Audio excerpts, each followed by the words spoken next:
My name's Stephen May. I'm absolutely delighted to be given the chance to host this Bradford Literature Festival Book Club event. I've known Monique 20 years. I know she's a brilliant writer, a good friend.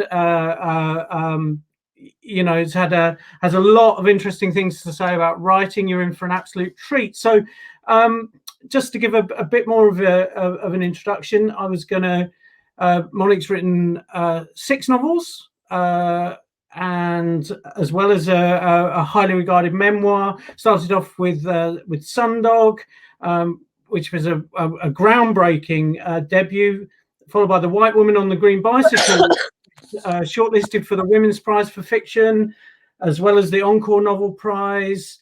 Then moved into non-fiction with a very frank, very compelling description of her own sexual awakening. So I don't know. It's a sort of memoir of. At least I had one.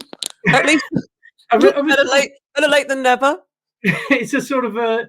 Oh no, what is it? A sexual odyssey, sexual Iliad. It's you know, it's kind of an epic of self-discovery. It's a great and incredibly brave book. It's even brave to read, actually, if you know the protagonists involved. And then Archipelago, which won the Bocas Prize for Caribbean Literature, a climate change novel.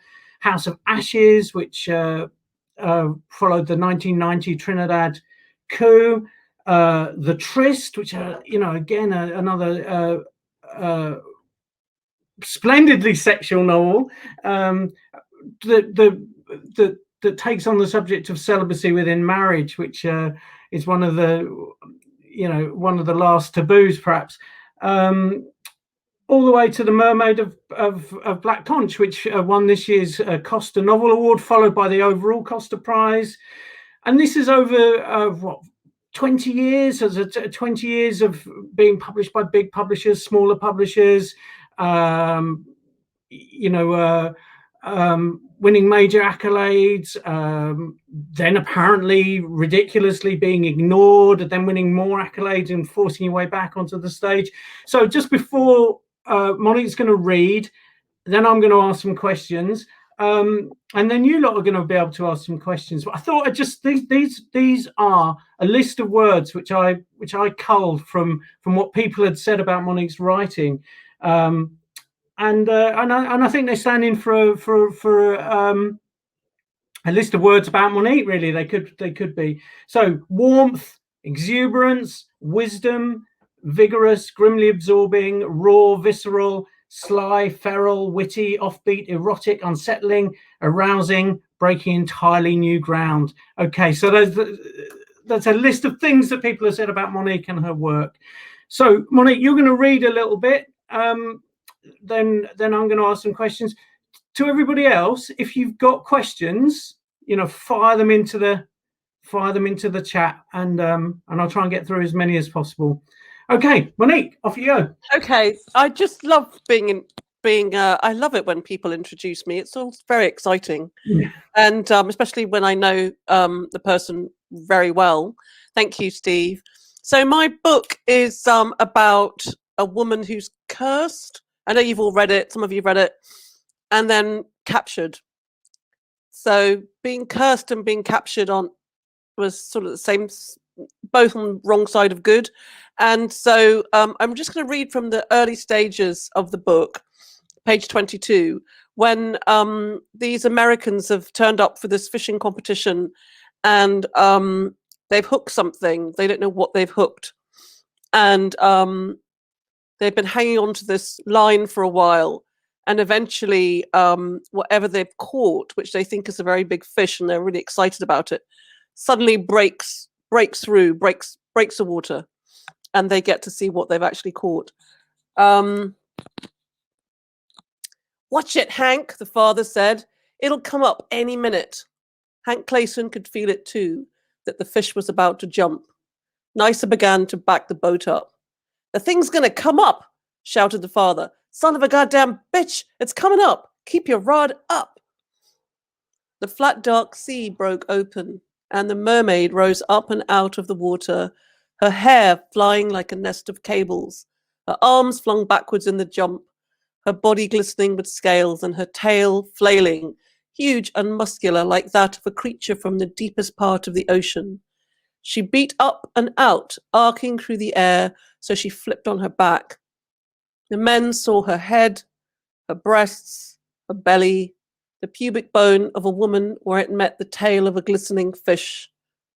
"Jesus Christ!" exclaimed Thomas Clayson. Nysa crossed himself. The Black Conch men gasped. "Cut the line!" shouted Nysa Country. "Cut the goddamn line!" All 5 men were horrified as she hit the water, thrashing. Her mouth was bloody and she'd only just started to fight. On the end of Hank Clayson's rod was a wild creature, furious to be so caught. Nysa knew they'd hooked something they shouldn't have. He jumped down from the flight bridge with his knife. The mermaid, or whatever it was, deserved to stay in the sea. This wasn't his business at all. The thing looked too big for the boat. It could even take the boat down. "Don't do that!" shouted Thomas Clayson as Nysa bent to cut the line. "Do not do that! She's worth millions, millions, and we're bringing her in, goddammit. We are bringing her in." She was on the surface now, thrashing like a mako shark, fighting the line with her arms and coughing up blood and spitting and screaming a high, wailing song. "Oh, God!" stammered Hank. "Did you see that?" His hands were shaking on the rod. His father wanted to take it from him. The Black Conch men, Nicholas and Shortleg, backed away from the stern. Like Nysa, they knew this was wrong. They frayed Jumbie fish get catch. They didn't want to help. They were lost for words for what to do. The white men wanted to pull this creature out of the sea. But this fish was half woman, plain enough. Everyone had heard of the mermen of Black Conch waters. But a merwoman? Nah. She carried with her bad luck at best, and her hair had frightened them. She could kill with just one lash from those tentacles. She could poison them all. They'd seen spikes on her back, dorsal spikes, scorpion fish spikes. They had seen a bloody, raging woman on the end of a fishing line, and now these white men wanted to bring her in? Nah, boy, they all said to themselves. That's it. Okay, so Monique, what made you write that piece?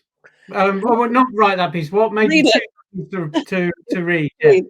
Well, I think it's the first time we see the mermaid from an objectifying point of view. We see how we see what they're up against. We see what they've caught, and it's quite early in the book as well. So it's the first time. It's the first time the reader meets her in a combative, conflicting way. Before that, we've also met her, but it's kind of like a preamble to this point. The fishermen have gone out; they've hooked something, but this is the first time she breaches out of the water, and also something imaginatively as well. It's the first sighting of her, apart from when David has seen her. So yeah, it's kind of dramatic, I hope. So yeah, definitely. And did you know a lot about the mythology of mermaids or sirens or that kind of thing, or did you immerse yourself, to use that phrase, in that world? No, I knew very little about mermaids when I started this book, and I've become a mermaidologist. I know a lot about mermaids now. Yeah.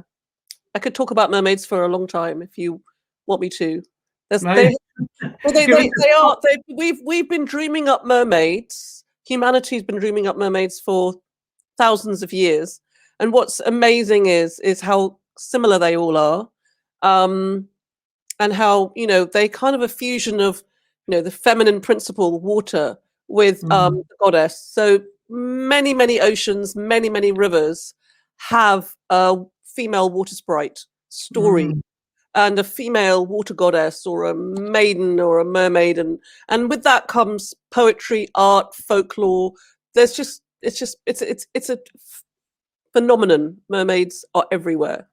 Yeah, and of course the danger there is the mystery of the deep and the being lured onto rocks and the treacherous waters, which is often assigned to kind of mermaid type creatures. Have you got a top mermaid fact that you think will astound people? You don't have to. No, I don't have a top mermaid fact. I do have a top mermaid story. One of my favorite stories is the first one ever told about Atagaris, who is an Assyrian goddess, and it's about 3,000 years ago, and she killed her lover, her partner, during lovemaking, and it just boggles my mind. I mean, what did she do? Did she squash him? Did she sit on him? What happened? What happened? And was her lovemaking so powerful he had a heart attack? I mean, it's what happened? But she was so devastated, and they had a child together. And I think that the myth is that he was a shepherd or something, and she was a goddess. That she tried to drown herself and end her life, and the gods intervened and turned her into a mermaid. I just like this sort of, she killed her lover during lovemaking. I'm like, what happened? That's yeah, but I don't mermaid facts. No, not too. I mean, not a favorite one. Not a favorite one. No, there's just a lot of them. Okay, so can I just ask? Because I'm asking everybody this now. How's the pandemic been for you as a person, as a writer? I mean, it's been terrible for everyone. But... one of the things I'm now feeling is how I feel like obviously I don't have children. I haven't been homeschooling. I've worked through most of it, but I've also shielded. I was vaccinated about a month ago. So I shielded, and I've lived alone for a lot of it. And lockdown, the first one last spring, I walked a lot. I walked for hours every evening, and I've lost lots of weight. But one of the things I found is I'm actually feeling quite reluctant to go back to my very busy life. I mean, I've adopted a kitten. I've adopted a cat in October. And so I sort of talk to my cat and watch Netflix now. And I've adapted to a really quiet life. And before, my life was really busy, and I was out a lot, having lots of fun. You think you won't go back? No, I walk in the park. I exercise online. I hang out with my cat.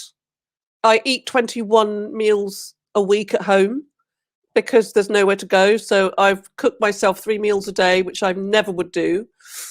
There's so much washing up. I don't know if anybody's found that. So much washing up. So many tea bags. The dishwasher is the unsung hero of the pandemic. Oh, it's just so much washing up because you're eating 21 meals a week plus all your snacks. Whereas normally they'd be croissant and they'd be like, be out having coffee or something. So I don't want to be busy again. I like hanging out with my cat, watching Netflix and going walking. And do you think it's changed your practice as a writer or changed your way of working as a writer? No, but I would say that definitely, like many writers, I think April last year, because I've got so many health problems, I thought I was going to die. I just thought I'm going to die. I made a will. In the first 2 weeks of April. I just made a will. I thought, I've got to do this. I might die. And so I was frozen as a writer. I think a lot of writers were so distracted. And also the idea of like, how in hell can I ever write anything important because of what's happened? It's like, so I did freeze for a bit, but I'm back at it now. Brilliant. So of all the books that you've written, it's quite a lot now. Which was the hardest to write, do you think? Or have they all been equal at the time you were writing them? Well, I've been working on a crime novel for the last 2 years, which I'm actually going to mothball and put away for a bit. And I would say that's been the hardest book, because all the others are sort of literary novels, and I get to kind of like, la la la, be, but if you write into genre, there are strong rules. There are rules, and the drama needs to be like 3 times the amount of drama that you might put into a literary novel. And so I had a steep learning curve trying to pull off, and I will go back to it. I will write my crime novel. I want to publish my crime novel, but I've learned a lot. I think that's been the hardest thing I've tried. did it have pleasures as well as difficulties? Yeah. Well, I did some research and hung out with some. I went out there on patrol with various police units, and I met some very high flying coppers. And I'm into magic, Wiccan pagan magic. I did a lot of research, and I've been walking around my neighborhood, and I do a lot of research for all my books. So the research is always a fun bit. Right. Okay. And then the opposite of that, is there a book that you just came to you really easily? Have you written a book propelled to write one? Yeah, the Mermaid. Mermaid happened. I mean, I hate to say, so it's, I almost channeled it, but I wrote it in 6 months. It was a really easy book to write. And it just popped out, just boom. And I've been thinking about her for years. I've been dreaming about her for years. And she just fell out. Just 2016, I wrote her. I just wrote her really quickly. And isn't it interesting that you wrote that book quickly? That book has definitely hit a nerve. It's been up for lots of awards and prizes. We're having this discussion about it with lots of people. And yet, it's no secret you struggled to sell that book to a major publisher. So what do you think the reason is? Why do you think it's worked so well now, and why were people reluctant? Why did people not think it would work, do you think? Well, we tried to sell it in 2017, I think it was, or 18. And when my agent was trying to sell The Mermaid of Black Conch, there was another big mermaid book being touted around, The Mermaid and Mrs. Hancock, I think. And that one got that book was the one that attracted loads of attention, and mine didn't. And then, so nobody wanted to buy two mermaid books. And, then Black Lives Matter happened. Although I would argue that Black Lives always mattered. And they started up in 2013, so a long time ago, longer than, last year.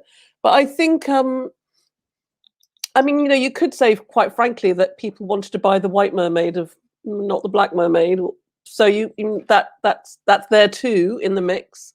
And then all of a sudden, I don't know. I mean, I feel jolly lucky. I feel jolly lucky because when we launched the book last April, it was in the first, right in the head of the first wave, in the peak of the first wave. There was absolutely no hope in hell for this book. So here we are a year later. Things have changed incredibly. And I would want to say that to anybody wants to write, or anyone who's been writing for a long time, that, it's you just never know what might happen. Yeah, brilliant. And what do you think? I'll throw it open to people in a minute, but what do you think is your defining characteristic as a writer? What links all your work, do you think? Well, I think that's for critics to tell me rather than me to tell other people. But I definitely think I'm not a pleaser. I don't like to please people. And I think that's kind of part of the job. It's like, I'm not interested in what the market wants. I'm not interested in what people think they want, or what the publishers think they want, or what publishers think people want. I'm in this job because it's really difficult. It's a very, very hard thing to do. And you're supposed to do things that are really important, interesting. You're supposed to be independent. You're supposed to.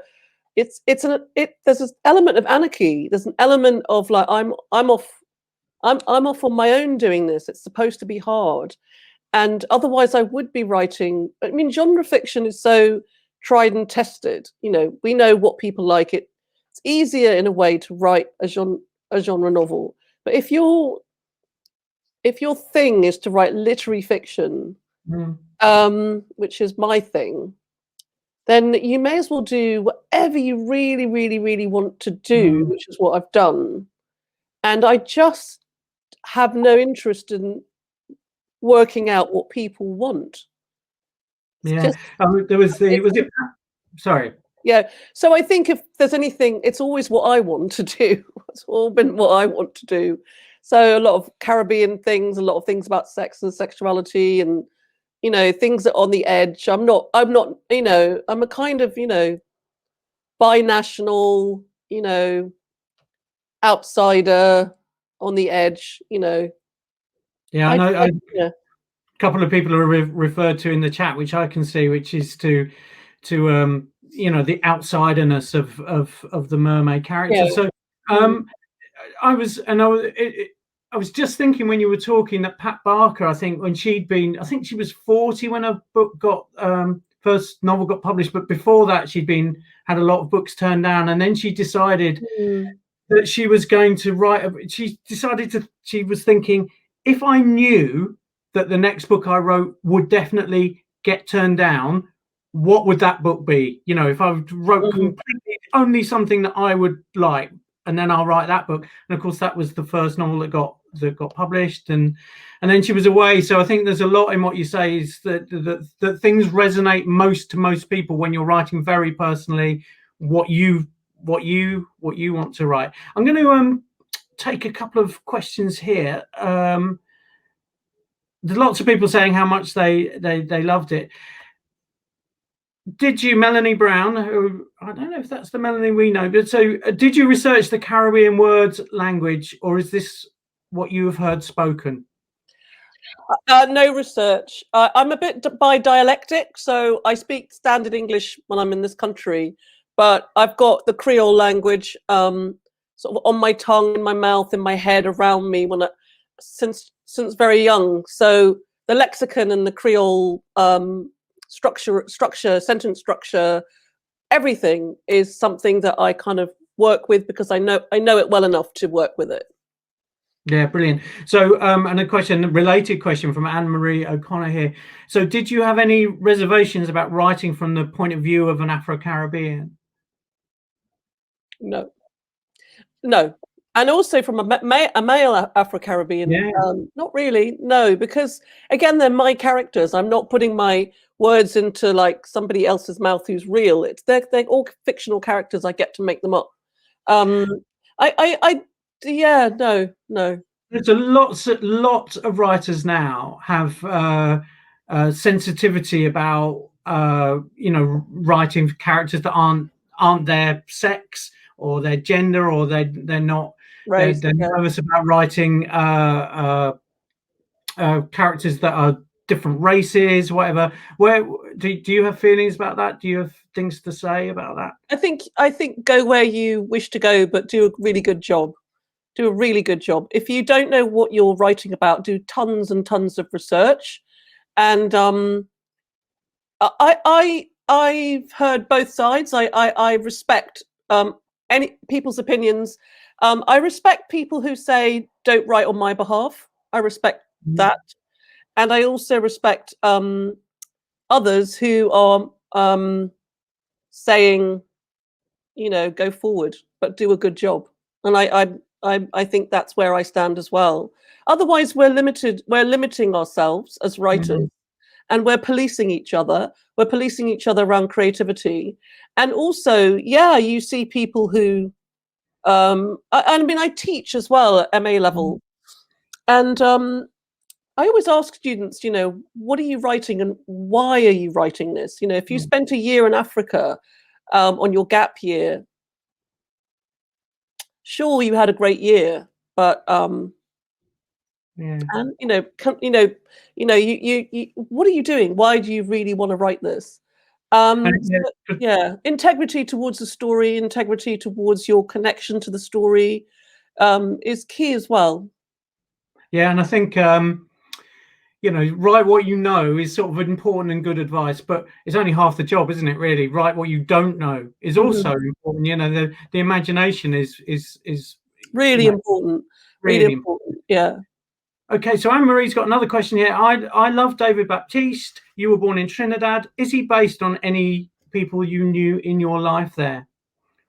And I know you go back to Trinidad a lot. All of the characters are people I know, but they're also my own characters. They're composite characters. So I do know all these characters. they're all alive and well, but they're composites. I mean, David is a composite. He's not one man, but they're all people I know pretty well as well. Right, because and I've got a few. I don't know if the questions have dried up or there's something wrong with my computer. Both might be true. So, are you getting, despite the lockdown, somebody's Icky Bogal saying, despite the lockdown, are you getting a sense of how well readers are connecting with the Mermaid of Black Conch? I started to get a sense of that. I would say in the summer last year, and in the Caribbean, you may know this. There's a really active online Bookstagram presence. There's a whole community of mostly women who are blogging and vlogging and Instaing and Bookstagramming, and they're all over the place, and they're so active and lively, and they talk to each other. They've got massive audiences, and they began to really big up the book, and it really made my heart just sing because there's a question. It made my heart sing because hang on, I've got a big question now in front of me. It made my heart sing because obviously our publicity drive had been a complete flop, and there was no way I could get the Mermaid out to festivals. I did have a few things that were online, but generally it was I started to notice that people connected with the Mermaid last summer. Yeah. Right, I will come back to your question, but there was someone asked if is there a character with some of you in it? I think this is the first book that I don't appear in. I mean, I know Miss Rain, I know women like her, but she's not me. No, I think this is the first book I've written that doesn't have me in it. That I've got over myself. Steve Stecklow is very keen to get his question in, but I have one more question before I go to Steve's, which is quite a specific one. So why do you think that Bookstagram, book blogging, vlogging world is mostly women? Have you got a view on that? I think in the region, in the Caribbean, we are now seeing a kind of explosion of female voices as writing. So whether it's poetry, prose, fiction, anything. I mean, we're now seeing, like, if you had to call it, it would be 10 female writers to one male writer. And that's just in Trinidad alone. So we're seeing tons of women writing. And of course, I don't know why. I mean, women are alive and kicking in the Caribbean, and just it's kind of like working together. It's like it's incredible as a Caribbean author to see that there are people gobbling up our books and vlogging and blogging our book. I don't know why it's all women. I think, you know, just the internet as works well with female emancipation, third and fourth wave female emancipation. You know, it's generational as well. I'm 55. What I'm seeing is women who are younger than me who are just so much more comfortable with communicating using technology. Do you think the technology, the internet, the way we communicate with each other now, Zoom calls, will that influence fiction, do you think? Or what kind of influence will it have on fiction? I don't, because they've been saying this for 20 years. But I don't think so, no. I just think what it's changed is how egalitarian the world of literature is now. So anyone can basically make their presence felt as a critic and as a writer. But I think since I've been a writer, which is 20 years, I remember when we first had ebooks and everyone was, oh, the novel's going to die, no one's going to read books. That's bollocks. And the other thing is I look at the prizes, look at the books that are winning prizes. Shuggie Bain, Girl, Woman, Other. These are literary books. These are books that you have to sit down. They're like this big hardback books. You've got to sit down, you've got to read it. we're still publishing. If you look at the Rathbone folio, incredible books, poetry, complicated books coming from, Poor Black Men. If you look at Poor by Caleb Femi and Rachel Long's books, Elaine Feeney, books. Oh my God, no. I think the internet is kind of amplifying a fuddy-duddy old world where people have to sit down for hours and hours and years and write till their eyes bleed, and then we make our books. It's the same fuddy-duddy business. It's slow art. You make it one way, slowly, and it's only read one way, slowly. But the internet's just like, just turning up the fire around it. Yeah, and of course you're on that Rathbone Folio Prize. Is another one that you're on, and that's like a kind of writers prize, if you like. That's yeah. It is interesting, that sort of amplification. Well, I would think that the literature that's died out or dying is not actually the literary fiction, but it's those books. Remember those books that blokes used to read, like Sven Hassel, or those sort of pulp action thriller type, but Ed McBain. Those are the books that they're still out there. You still see these thrillers everywhere. I read somewhere that the book market is something like 6 billion a year. I mean, the book industry, I can't remember where I saw it, but at university someone did a how much money is being made in publishing. It's not millions, it's billions. Yeah, and certainly they tons and tons. I'm aware that during the pandemic, I don't know if people have been reading more, but they've definitely been buying more books. So, so Steve Stecklow, his question, it's quite a specific one. So, question: you refer in the author's note as one of your sources being a strange true story of an event after a fishing competition in Charlottesville, Tobago in 2013. Oh, wow. Can you please elaborate? £1,000 margin caught in the tournament. So somebody, so this is a true story. Somebody, the head of the marlin was cut off and it was put on this block in the fish depot, and a man picked it up and shoved it on his head and went running through the village with this bloody fish spike on his head, scaring people. Now, I didn't see it, but the story I was told about what happened was so vivid that, it's become part of the Black Conch story. So Arnold sticks the fish head on it, the fish head on him. And, we have a tradition of playing masquerade and like playing the fool, and, and this is his mask. But that's a great question. Thank you. No one's asked me that. So I'm going for you a few other questions from the comment section. So Sarah Domestic Harpy, I don't know where you're from. Did you get a tattoo for your writing, or are they unrelated?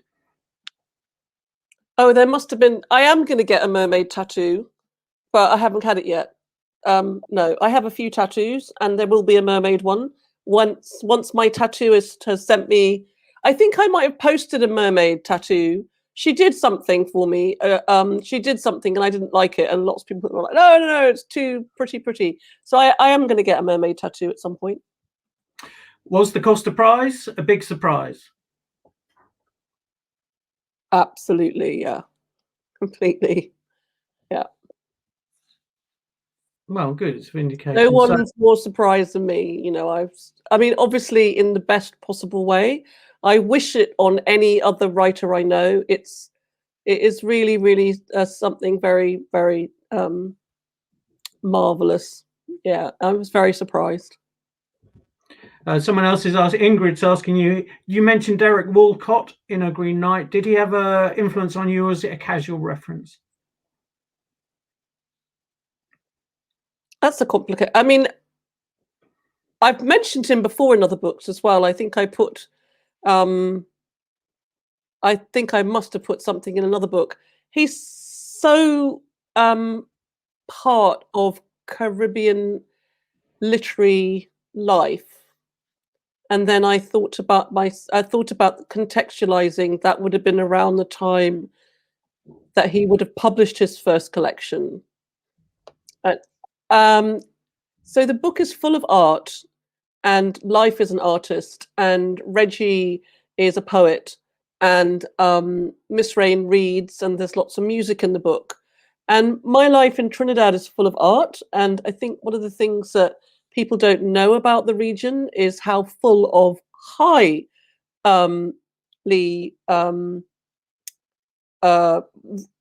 brilliant art we have. And in Trinidad alone, we have an international film festival, international literature festival, a carnival, and that's just 3 festivals on our tiny island. There's lots more. So I wanted the book to be full of art, which is, and also, yeah, I mean, I go around to people's houses. I got some really good art on the wall. People are always playing. The island I know, you'd have to be deaf, dumb, and blind not to notice the art in the world. All right, I've got a brilliant question from Wendy Wander. She says, I read this with my A-level English class studying world Englishes. They wanted me to ask, do you see your mermaid as a mermaid or woman? They were interested in whether she was woman or black woman and if it mattered. They also wanted me to ask, how important is language to the representation of the characters? They loved what they read, by the way, and several went off to buy the book. And this is linguistics students, not literature. They'd studied Creoles earlier last year, as well as multicultural London English. So just go through those questions again. Do you see your mermaid as a mermaid or woman? In whether they're interested in whether she was a woman or a black woman, if it mattered, and then the importance of language to your characters. So she is a woman who is cursed to be a mermaid, who then becomes a woman again. I think she's a woman, but when she's a mermaid, I wanted that blur between the natural world and the human world. And when she's a mermaid, what happens is that people can disassociate her from her humanity, but also disassociate her from her other type of sentientness. So it's easy to kill a fish. Why is it so easy to kill a big fish either? So this blurs the lines there somewhere. And also myth making, particularly classical European myth making, is full of half human creatures, half goats, half dragons, half fish, half this, half that. I think when she becomes a mermaid, it's easier for the human characters to forget that she is more than just a fish. I hope that she's a woman. So the second question was, is she a woman or what? Black woman. Is she a black woman? No, she's a red woman. She's indigenous. She's not an African mermaid. She is a Taino mermaid. She comes from South American Taino myth. So yeah, she's not really Mamiwata or Yamoa, which are the black myths. She's an indigenous, culturally indigenous to the Greater Antilles. And the thing about language is I'm very interested in the acquisition of language and the way language, especially the English language, has developed in the Caribbean region. And I was really interested in how my mermaid would talk. Would she remember her old language? Like my mother grew up speaking Arabic, but she forgot it. It is possible to forget. If you don't speak a language for 5-10 years, it is possible to forget it. So I worked with the fact that also Taino is an ancient language that few people speak fluently, etc., etc. So then what would happen if she then, because there's also this thing about Caribbean English not being standard English, so that slightly demotes it, whereas we would fight that and say, no, it's a language. And then Reggie has sign language. So there's a lot of linguistic flexing going on in the book because the mermaid takes on sign language really easily.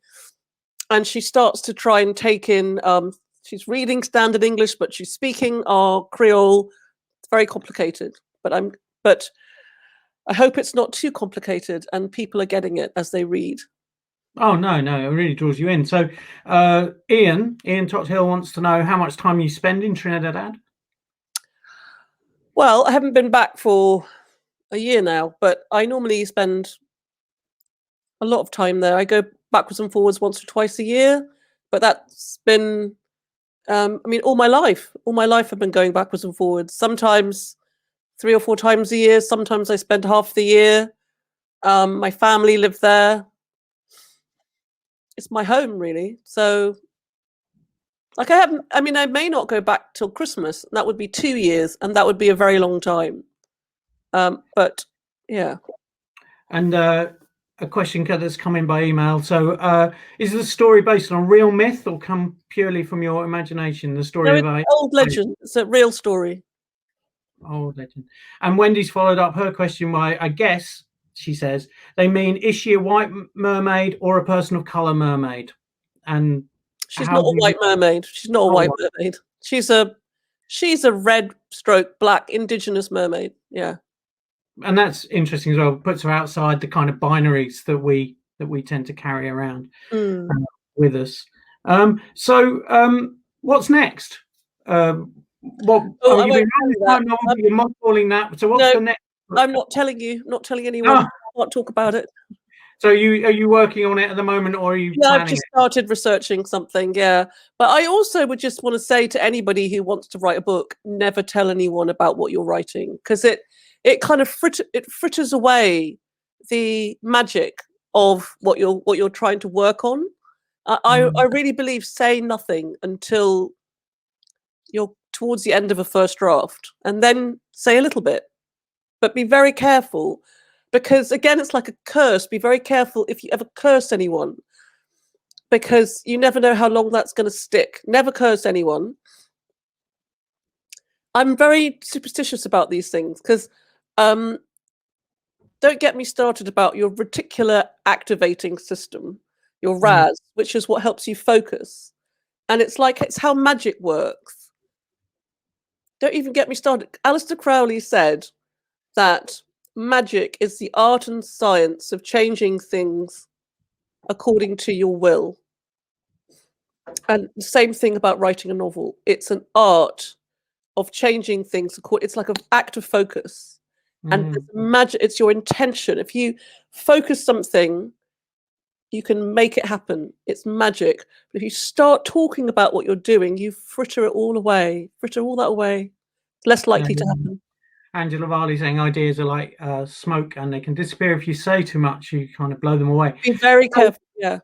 There's a boy in the class who loves fantasy novels and asks, when I say in the class, he's in Wendy's class. I'm not saying this is a class, but one boy in her class who loves fantasy novels says, have you been influenced by Ursula Le Guin? Yes. Just for this book or generally? I think she is a mistress. I don't know how she influenced me.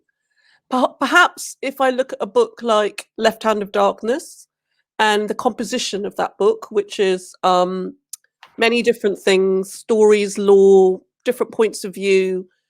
It's like you walk into a minefield. You just walk into something amazing. Maybe there's something there about the composition of this book, like it's letters, it's bits of this, it's a scrapbook of things. But I think, when I think of someone like her and many other amazing writers, I just think they've just given me such permission to be absolutely uncompromising artistically in what I want to do. I mean, if she can publish her books, if you look at Toni Morrison's Beloved, and you look at Michael Ondaatje, what he does with experimentation. There are so many amazing writers out there who are just doing amazing things. I think they've all influenced me. They've all let me off the leash. Like, just do what you like. See if we can find some other names. So I noticed you. I think it was an article in. Was it Good Housekeeping? Actually, it was somewhere anyway, where you put a list of writers that you loved. It was your sort of bookshelf writers, and you had Carl Jung in there. Oh yeah. I wondered what it was about Carl Jung that you and then on the bookshelf. I was in Jungian Analysis for about 5 years, psychoanalysis in my 40s. Best thing I ever did. I was very lucky. I found somebody, a really old Jungian analyst, who, for some reason, he was duty bound to take on one person at what he called clinic prices, which was very, very affordable price. And with analysis, you have to do it twice a week minimum. And I did that for about 5 years, and it changed everything for me. It changed the way I think and look at everything. I'm a real believer in archetypes and the collective unconscious and the systems inside us that are very deep, particularly around romantic love, the imago, and the all these Oedipus things. God, he was onto something.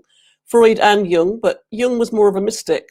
But Jung named stuff that is integral. And also, I'm a Buddhist, and the Buddha was on the right track, on the same track, thousands of years before Jung. Jung was a mystic. And his book, A Man and His Symbols, if anybody who wants to do anything artistic, have a look at that. Because he's just, oh my gosh. And again, I mean, I just don't, and he's very good at explaining. There are some really good books.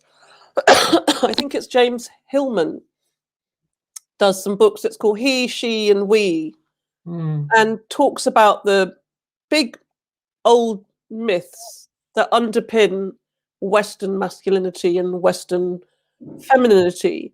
And I think early on in my writing life, 100 years ago, I just got on board with everything that Jung was saying about structure of stories and myths and what stories are saying to us and who are these people that we're always writing about, mummy and daddy and kings and queens and dragons and forests. And I also think you can always spot a Jungian writer, always spot them. I'm one of them. Right, brilliant. So we're probably coming to the end. I don't.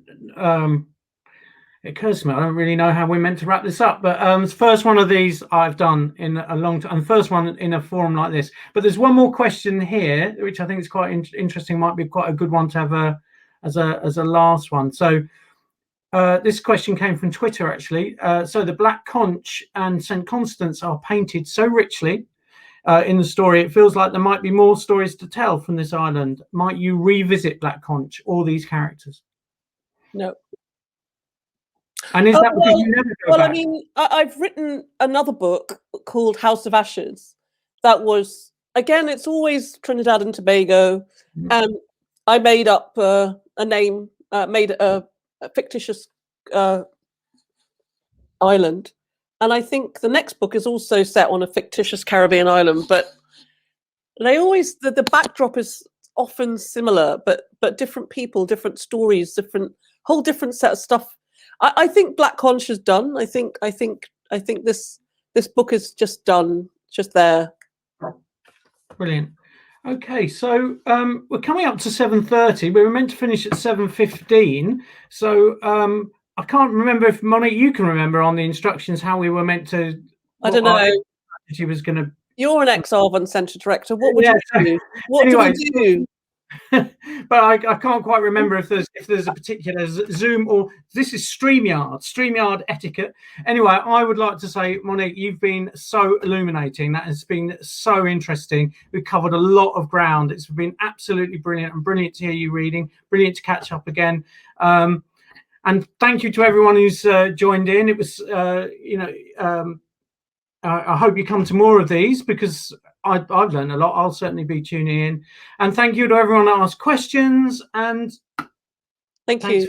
Thanks for me. Thank you very much. So thank you very much. Goodbye, everyone. Bye.